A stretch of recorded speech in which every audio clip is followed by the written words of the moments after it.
So you want to write microfiction. Perhaps the reason you want to write the microfiction is because you want to enter the Brimbank Library Microfiction Competition and win prizes. And if that's your reason, it's a good enough reason for me. My name's Richard Holt. I'm a writer and I love nothing better than telling big stories in small spaces. Microfiction, 200 words, 300 words, fits on a page a lot of the time. I love a story that fits on a page, fits in the palm of your hand, takes just one cigarette to read. There are some cultures where these stories are called smoke-long stories. I'm going to read you a smoke-long story. Dragon. After my chores are done, I eat the rice balls mother left, then run to where my box is hidden. I take it to the empty pond, place it at the bottom, and draw back the lid. Chi-Chi, the cricket I captured 3 days ago, scrambles into the shadows. I wait for her to sing, but there's not a chirp. Without her note to cut the air, everything is quiet. The birds have stopped. No breeze stirs the leaves.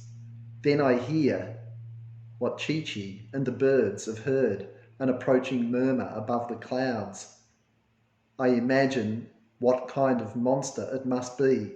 Its sound so low and menacing that the other creatures honour it with their silence and the world is still for it. I picture what I cannot see as the rumble grows. The beast glides overhead, its outstretched golden wings and flowing beard, its razor talons and smoking nostrils, hidden only by the clouds that came over during the morning. And then, as quickly as it has come, the dragon passes, heading in the direction of Nagasaki, where grandmother lives, and then on to its far-off lair. That story is called Dragon. That's from a collection called Shuffle by Spineless Wonders publishers. They're a publisher you should be aware of because they're one of the major supporters of microfiction, microliterature in Australia. They also published my collection, What You Might Find. It is a fine collection. I'll be reading from it, and I will be using my examples today because I don't have copyright clearance to just go and read everybody else's stories, read Patti Smith, read Ernest Hemingway, whoever I want. So you'll have to put up with my stories. I hope you enjoy them, but mostly I hope that you enjoy the insights I can give you about writing microfiction successfully. The first thing I'd say and acknowledge is that we come from a land of storytelling, and we come from a land of centuries and millennia of storytelling. So I'll acknowledge the storytellers of the First Nations people of Australia because stories are powerful things, and stories carry with them notions of culture, notions of place. And as storytellers and writers, we continue building on our understanding of our culture and of our place. That's why we write. You know, writing is a good thing to do. Writing and reading and sharing stories and whatever way you want to share your stories, whether it's in a book, whether it's making a short film, lots of options these days. All right, microfiction. Why would you write a story in a couple of hundred words? What's the attraction?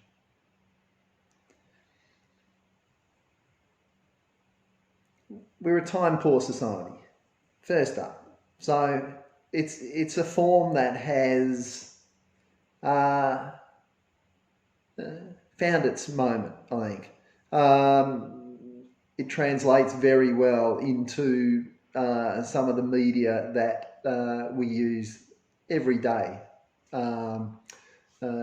It sits very well with digital forms. It sits very well on a web page, on a screen, in a social media post. But it also looks great And I love the look of microfiction. I'll show you a piece of microfiction on a page. Here we go. This is Patti Smith. And it's illustrated, that one. But look how beautiful, you know, when you're not dealing with a lot of words, and this one is 2 pages long. The words just sit beautifully on the page. And it's a real pleasure. For me, I'm a visual person. It's a very approachable format for readers and for writers. If you're a new writer, you might say to yourself, I've got a story to tell. But are you really going to sit down and write it in 80,000 words and call it a novel? It may be that you can turn it into a very, very successful piece of microfiction. Because microfiction is about what you leave out, what you leave up to the reader to bring into the story, rather than the novel as a form which generally throws everything in the kitchen sink at the story.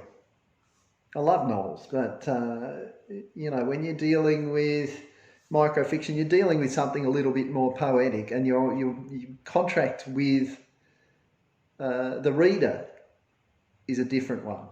You're asking more of the reader. You're saying, I'm going to give you what you need to piece the rest of this story together.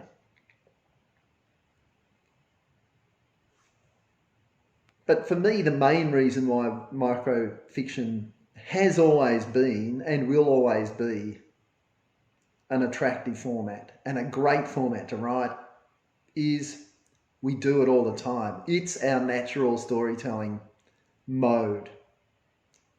And you might be looking at your screen, whatever you're watching this on, saying, if I did it all the time, I'd know about it, surely.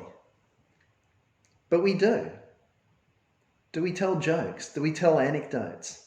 You know, when you saw someone you hadn't seen for a while recently, did you say to them, you know, have you heard what happened to, and then rolled out a story or an anecdote or the time that or whatever.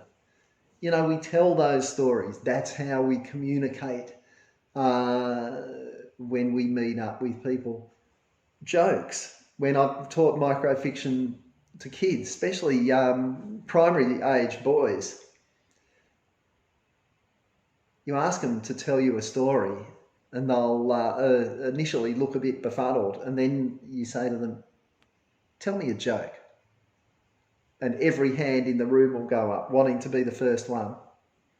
And they're all story-based. And they're short.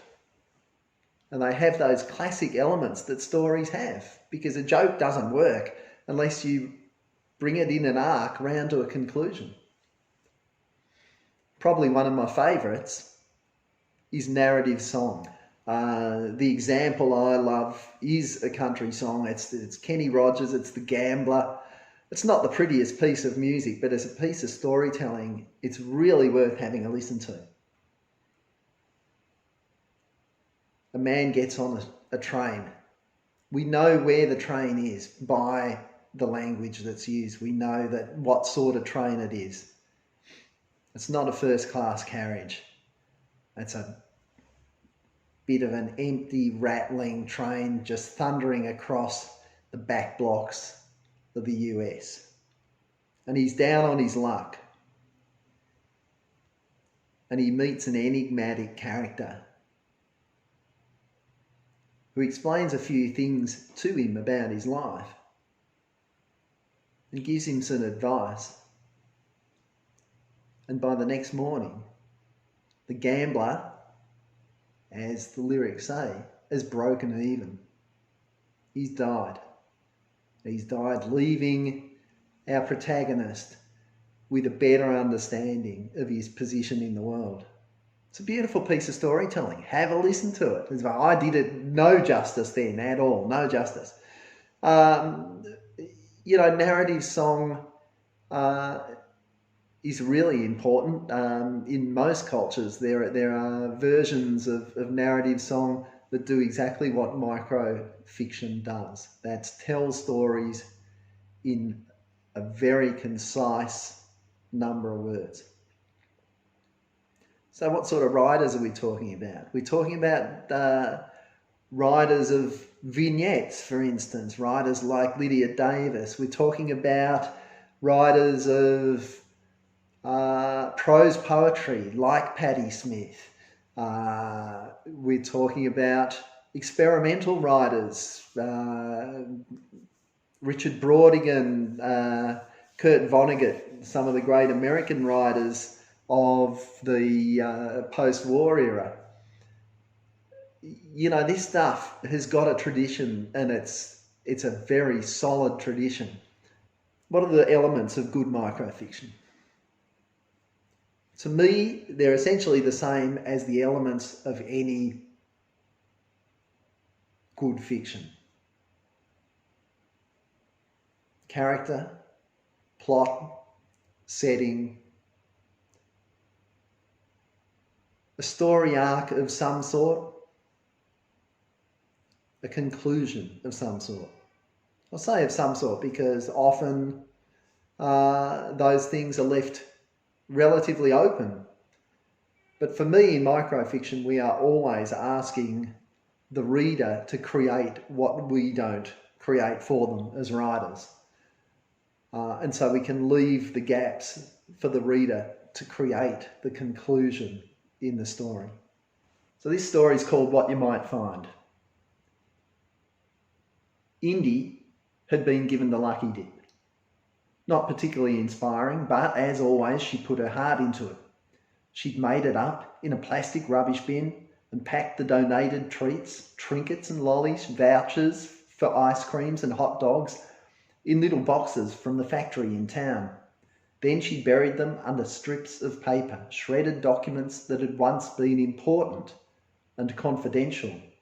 Now they were meaningless, perfect for concealing. The whole thing looked as pretty as a picture. Early sun breaking through light cloud cover gave the marquee-covered big oval the look of something enchanted and medieval if you squinted a little or used your imagination. She had her back turned, drawing a sign on daisy-shaped card when Don wandered past, looking for somewhere to put the pieces from a bit of an accident they'd had with some jars from the jam stall.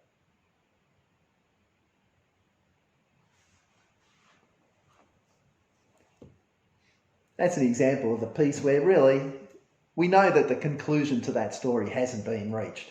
But I don't need to put the rest of that story onto the page for it to be apparent which direction it's likely to go. And then I want the reader to construct the end to that story in the way that it suits them. And I like leaving space for the reader, and I like the fact that microfiction allows us to do that. So how are you going to write great microfiction? You're going to think about the reader. You're going to think about the need to edit your story, to get a good story and then edit it down. What does editing mean? Editing doesn't mean taking everything out and you get below the word limit. Editing means creating something, in the context of microfiction, means creating something as precise as it needs to be. There's an apocryphal story, I believe it's apocryphal, there's a big argument about it. Ernest Hemingway, in response to a bet, writing a 6-word story. Everybody who's ever heard anything, has studied anything about microfiction, tends to know this story. For sale, baby shoes, never worn. I'm on the side that says Hemingway didn't write that. I'm on the side that says that's a convenient story, because for me there's something missing there. And our job as writers isn't just to create a skeleton, and that's not what microfiction is. It's like when you're cooking. If you're cooking a roast, forgive me if you're vegetarian, for the analogy, but if you're cooking a roast, if you trim all the fat off that roast, you're just trimming off the flavour. You have to work out where the line is. You have to leave some of the flavour in. That's your job as a writer.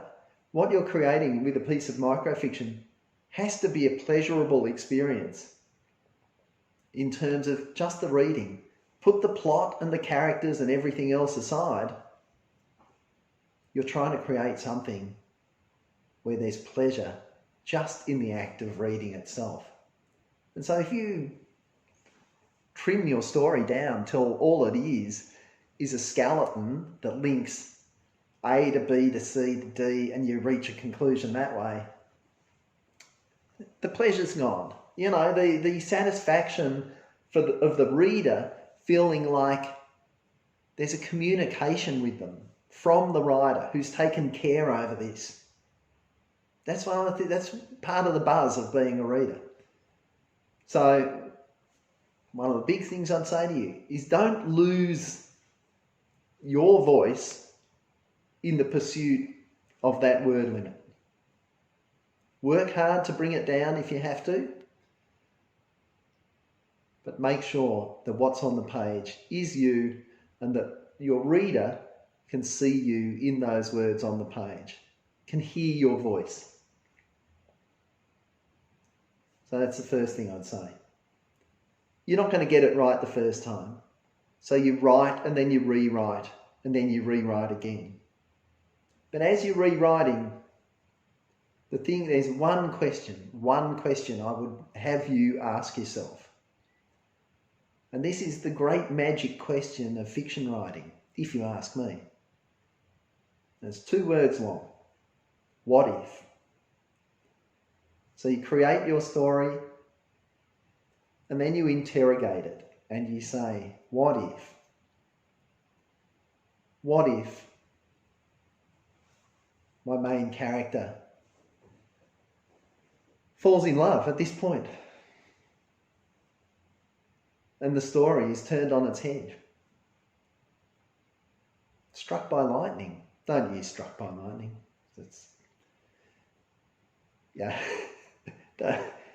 Try to avoid something quite as interventionist as that. But if you ask a series of what if questions, you'll interrogate your story and you'll find out if there's the possibility to make it more complex, more satisfying to your reader. You may find at the end of doing that that's not the case, that you don't need to twist your story at all. But you should always at least ask and have a look and see if there's the opportunity. And see what happens. And you might write the what if version and then find that your original version, which was less complex, is more satisfying. And at least you've investigated it. Your job as a writer, and if you're new to this, is to keep writing, or write all the time. These things, you have the tools for microfiction. If you have a phone in your pocket, you're never without a writing device. Notebook and a pencil does just as good a job, but many a great piece of microfiction probably started off these days on someone's mobile phone. And you don't even need to tap it in. You can record it and go back to it if it's just an idea. So you're never without the tools you need. And just observe. And then also look for the sort of tools that are available to you more formally. Things like writing prompts. There are a lot of websites that will give you writing prompts. I'm going to give you one at the end of this session, just to keep you get you on your way. But there are a lot of sites you can go, many of which that have daily prompts for writers who want to make sure that they write one small piece every day, or weekly prompts. One of the prompts I love is scents, because they're, the smells, because they carry so much. They work their ways deep into our brains and they take us back to places. So I've got a list I'm going to try and find, and I'll run through those, and you can use these as prompts if you like. pick one or two of these and let yourself get taken to a place by one of these smells. And when you're in the place and you have the smell in your nose or in your memory, then expand it out with characters and with events to make a story.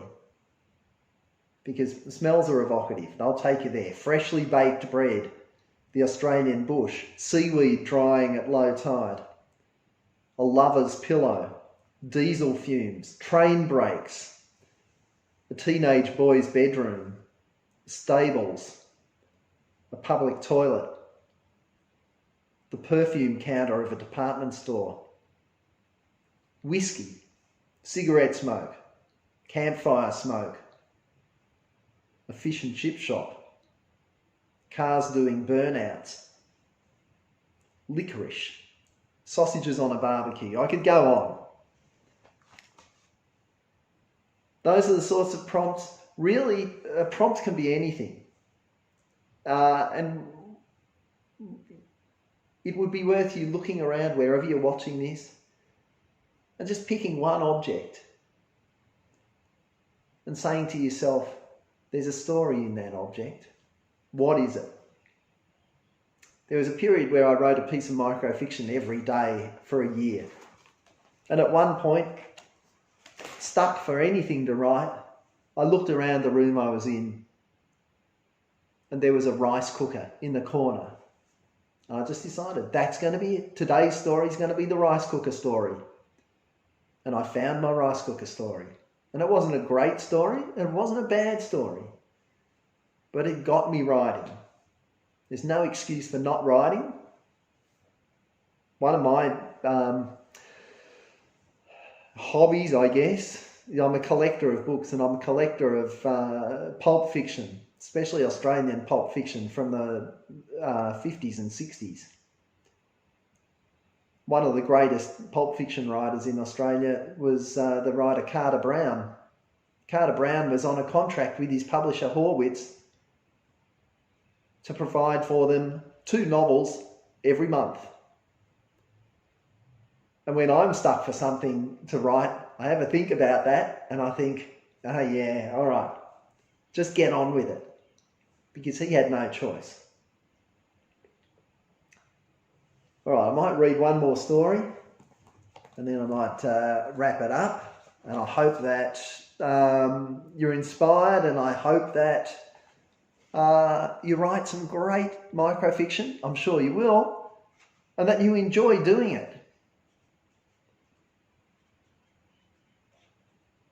So this is a bit more of a vignette. Not a lot happens in this one. All right, it's more about creating a sense of place and time. That's what it's called. It's called 1975, Glam Rockers on the Prowl. I get my first view of the sun just as it's going down. Fitzroy Street in the daytime isn't the right place for the likes of us. Night times makes more sense around here. Baz and me and the boys. Baz will have his platforms on, his spandex and his spangles. Baz will get a sachet going, swing his ass like a pony. Swing it for the beer slugging lads from the suburbs. They'll tell him that the strip joint is up the hill and he'll blow them a kiss. Poser, you could get yourself in plenty of trouble down here. Baz is trouble. But he can sing like a bird, like an angel cast from heaven, and he can take up wherever Ginger's guitar wants to take him, and the suburban boys will be so pissed by the time we're finishing our set that it's them that'll be blowing him the kisses.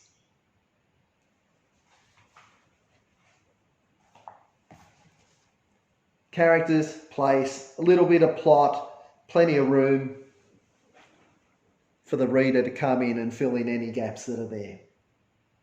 Microfiction is a great format. It's a great format for writers who have written in other genres, who've written but haven't really tried their hand at fiction. You're not risking much when you write a piece of microfiction. You're not having to take your long service leave to write it.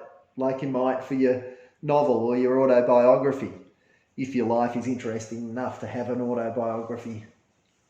Mine isn't. So look, you know, good luck. Just go for it. And good luck in the Brimbank Microfiction Prize if you're entering that. If you're just thinking about it, do it. Just do it.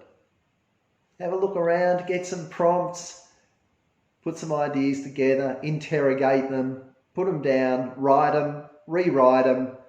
When you're happy, share them, read them aloud. Oh, I nearly forgot one of the key things. Before you send it out, read it aloud. When you read it aloud, if it sounds good, that'll be the test of it, because it means it's coming off the page. So all the best. Cheers.